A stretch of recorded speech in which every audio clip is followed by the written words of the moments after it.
Jesus and his followers were going up the side of a mountain, and when they were nearly at the top, he turned around to them and said, "You guys stay here and pray so that you don't fall asleep."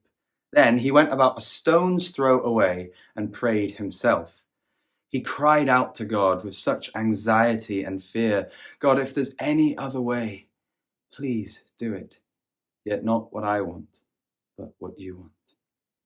He went back to his disciples and found them asleep. He said to them, "Could you not have stayed up a little bit longer and prayed?" They replied with, sorry. We'll stay up now and pray." But Jesus said, "It's too late. My time has come."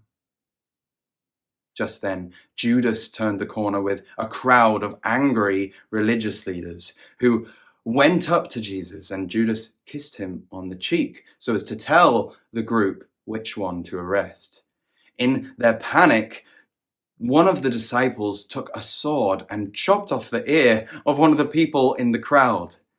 But Jesus said, "Don't do that." And he healed the man's ear.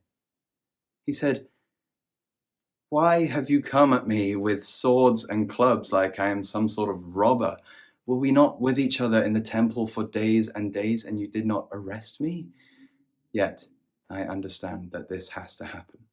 So he went willingly with them back to their house. All night long they beat him and mocked him and accused him of the worst of crimes, till in the morning they dragged him before the high priest, who questioned him and laughed at him all the more. He asked him, "Are you the Messiah? Are you the Son of God?" To which Jesus replied, "You have said so." At this, the high priest tore his clothes in outrage and said, "This man deserves to die." But the religious leaders did not have the authority to kill Jesus. So they took him before the Roman counselor, Pontius Pilate, who put him on trial and questioned him, but at the end of his questions found that he was not guilty of any of the things they had accused him of. So he brought him back out to the crowd, which by this time had grown significantly, and said, "This man is not guilty of any of the crimes you have accused him of." But the religious leaders whipped them up into a frenzy, chanting, "Kill him! Kill him!"